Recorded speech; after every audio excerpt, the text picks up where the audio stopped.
Week hero class 2 episode 1 की शुरुआत होती है एक डार्क और इमोशनल नोट के साथ। सीउन एक साइकेट्रिस्ट के पास बैठे हुए थे और उनको बताते हैं कि कैसे उनको रातों को नींद नहीं आती।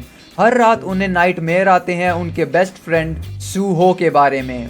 सूहो इस वक्त भी कोमा में है। अब सीउन ने अपना स्कूल चेंज कर लिया है। नए स्कूल का नाम है इउनजेंग हाई स्कूल, लेकिन इस स्कूल का माहौल भी बिल्कुल पुराने जैसा केओटिक है। स्कूल में यह अफवाह चल रही है कि सीउन का ट्रांसफर इस स्कूल में इसलिए हुआ है क्योंकि उन्होंने पिछले स्कूल में किसी को मार दिया था। अब सीउन के नए क्लासमेट उसको बुली नहीं करते जबकि उससे डरते हैं। इस स्कूल के बुली का नाम है ह्यूमान और उसके चमचे का नाम है स्यू जुनतेई। जुनतेई पूरे स्कूल के अंदर स्नैक्स बांटने का काम करता है और उसके पास में हमेशा एक लिस्ट रहती है जो लिस्ट उसको ह्यू नाम ने दी थी। उस लिस्ट के अंदर लिखा होता है कि जुनते को आज क्या काम करने हैं, जिसमें से एक था कि अपने क्लासमेट्स के फोन चुराना। स्कूल के एंड में ह्यू नाम उस चेक लिस्ट को चेक करता है और देखता है कि उसमें सीउन के नाम के सामने लिखा हुआ है डोंट मेस विद हिम। ये देखते ही ह्यू नाम गुस्सा हो जाता है और जुनते को मारना शुरू कर देता है और उसको ऑर्डर देता है कि आज की आज सीउन का फोन मुझको ला कर दो। अब जुनते क्लास का मॉनिटर भी है। स्कूल रूल है कि सभी स्टूडेंट्स सुबह आते ही अपने फोन को टीचर्स को सबमिट कराएंगे और स्कूल की छुट्टी के वक्त जाते हुए उनसे फोन्स को ले जाएंगे। तो उसी सिस्टम का फायदा उठाकर जुनते टीचर्स से सभी स्टूडेंट्स के फोन को कलेक्ट कर लेता है और छुपके से सीउन का फोन ह्यू नाम को दे देता है। अब स्यू नाम अपना फोन मांगता है तो जुनते एक्टिंग करता है कि उनके पास उसका मोबाइल है ही नहीं, मगर इस बात पर सीउन कोई रिएक्ट नहीं करता और चुपचाप वहाँ से चला जाता है। जुनते को अब अंदर से गिल्ट फील होने लगा था। वो क्लास के बाद सीउन के पीछे जाता है और उनसे माफी मांगता है, लेकिन सीउन सब जानता होता है और जुनतेई को कावड़ बोल देता है। कहता है कि तुम्हें क्या लगता है मैं बेवकूफ हूँ और मेरे को मालूम नहीं है। शाम को सीउन अपनी माँ के साथ में नया मोबाइल लेने के लिए जाता है।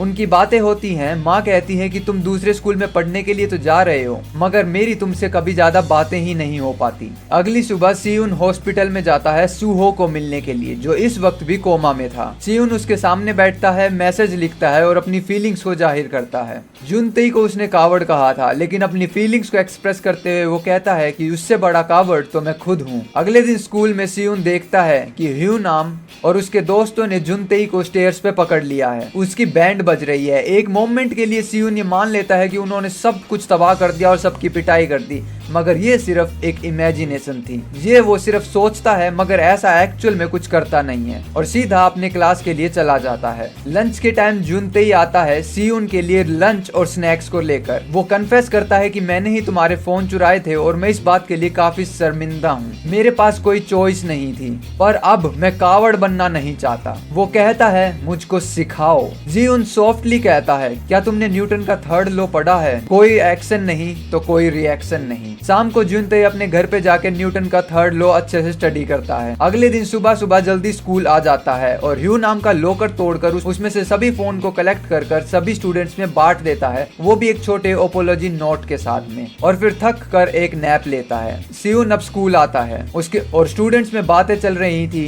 कि किस तरीके से जुनतेई ने सभी के मोबाइल्स वापस कर दिए, लेकिन ये बात जब ह्यू नाम को पता लगेगी तो क्या होगा। ह्यू नाम काफी गुस्से में क्लासरूम में घुसता है, मुंह में पानी की बूंद लेता है जैसे कि माउथ वॉश, अपने चश्मे को उतार कर साइड में रख देता है और फाइट के लिए तैयार हो जाता है। उसकी पूरी कोशिश थी कि वो जितना हो सके खुद को डिफेंड करे, लेकिन ऐसा कुछ भी नहीं होता और ह्यू नाम उसकी पूरी तरीके से पिटाई कर देता है। सीउन चुपचाप ये सब होते हुए देख रहा था। उसके दिमाग में सूहो की यादें लौट आई थी। उसको वो मोमेंट याद आता है जब सूहो ने एक लड़के को चेयर से वार करने से रोका था, और अब जब ह्यू नाम भी सेम वो वार करने जा रहा था, सीउन फाइनली एक स्टेप आगे लेता है और इसी के साथ एपिसोड 1 खत्म हो जाता है। एपिसोड 2 के लिए जल्दी से सब्सक्राइब कर दो।